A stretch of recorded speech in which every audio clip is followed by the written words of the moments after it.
Here, for your phone. Oh, thank you. The coppers were looking at us again today. Yes, especially the tall one. He smiled at me. This stew is going to be so good. It smells amazing. Need more peppers? Yes, and some onions too. Got it? Copper, we need to talk about the incident. I did nothing wrong, I swear. Come with us. Truth I saw during my NYSC service. The day my NYSC posting letter arrived felt like the beginning of the life I had dreamed about for years. After 4 long years in the university, years of lectures, exams, sleepless nights, and endless assignments, I was finally about to serve my country. Like thousands of Nigerian graduates every year, I wore my excitement like a badge of honor. My name is Adaeze, and I believed my NYSC year would be one of the proudest chapters of my life. But I did not know that the same service year would expose me to a hidden reality that many parents in rural communities have never seen. A reality that still keeps me awake sometimes.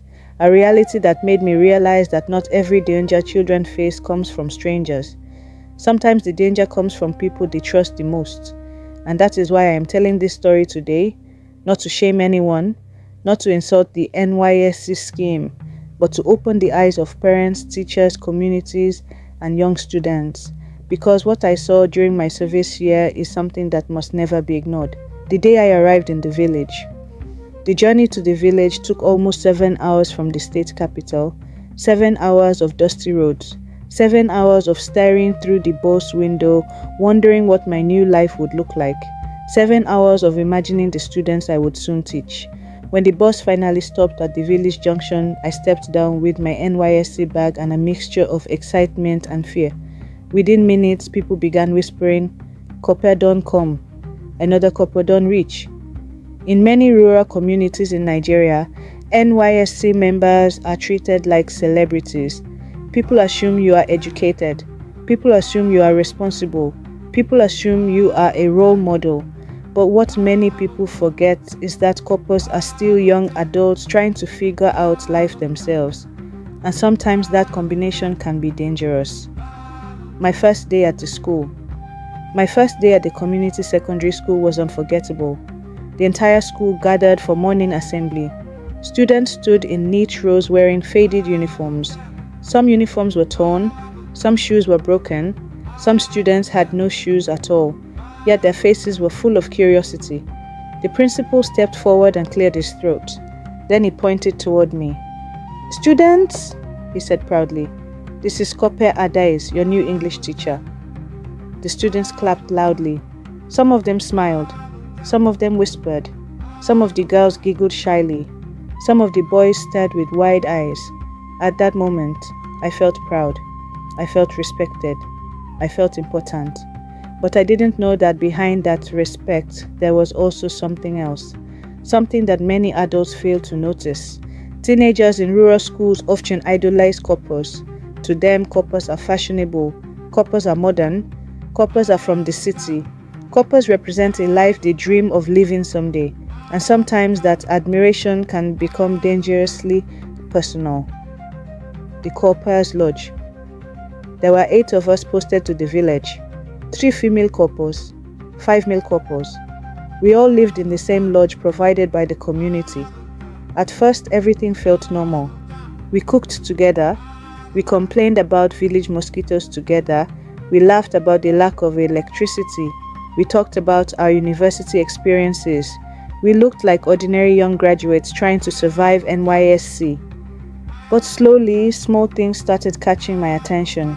Things that felt uncomfortable, things that didn't feel right, things that I wish I had spoken about earlier.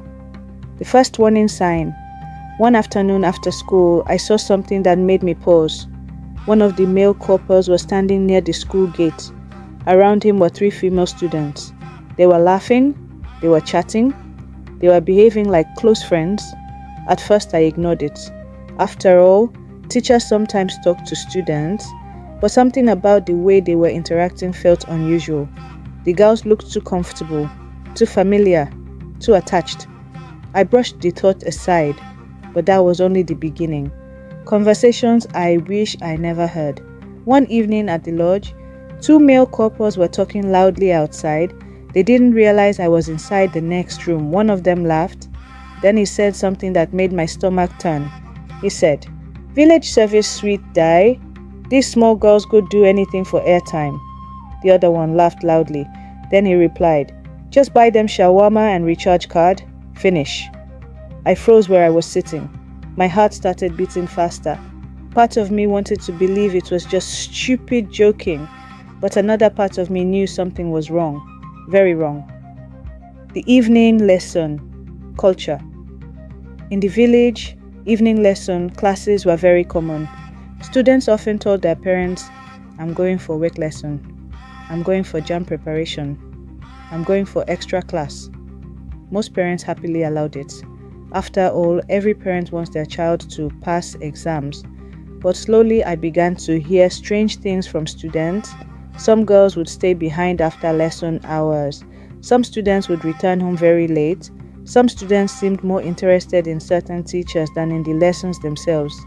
And slowly, piece by piece, a disturbing pattern began to appear. The hidden truth behind some lessons. Some lesson classes ended early, but certain students stayed back. Some teachers began giving special attention to particular girls. Some students received gifts, small gifts, but powerful gifts. Things like shawarma, recharge cards, small cash, hair attachments, new phone accessories. To a teenager from a struggling home, those gifts felt huge. Those gifts felt like kindness. Those gifts felt like love.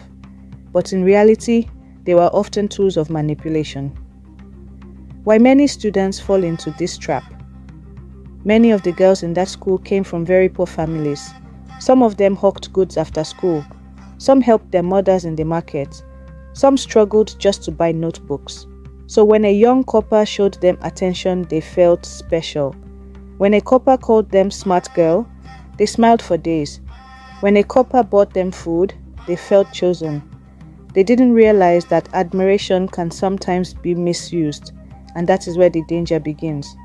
The incident that shocked the entire village. Everything changed one morning.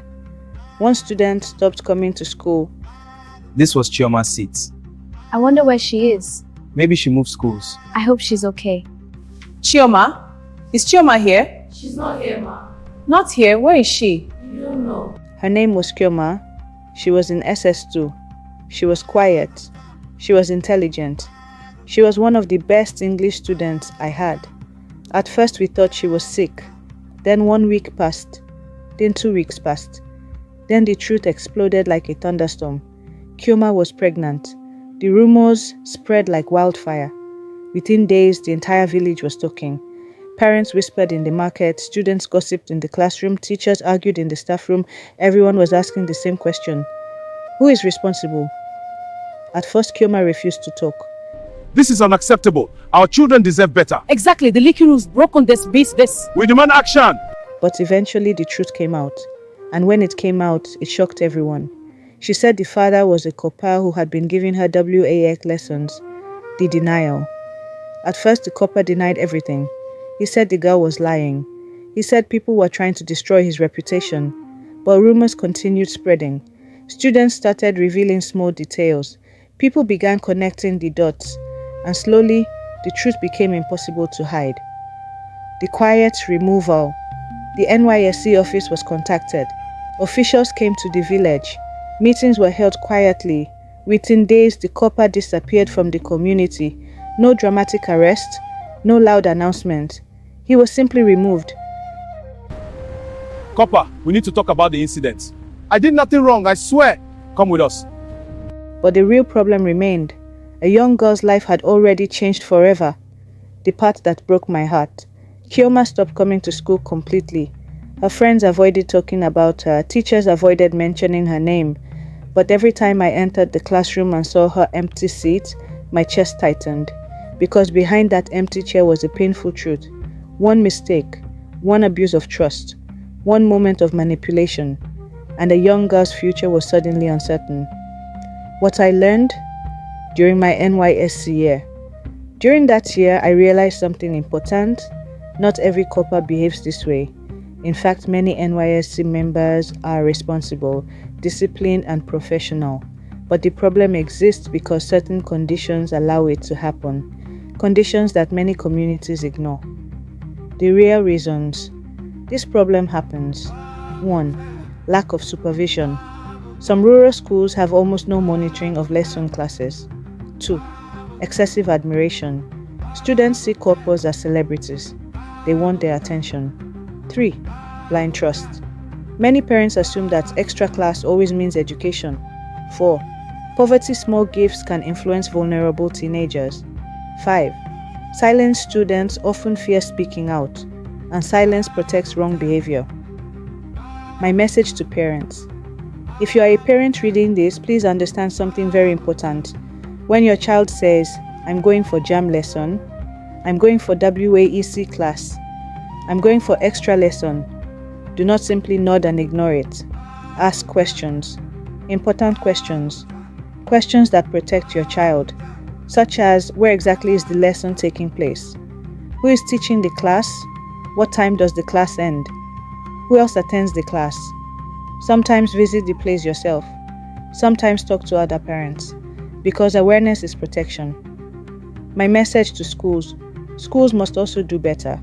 Lesson classes should never be completely unsupervised. Teachers should not isolate students privately.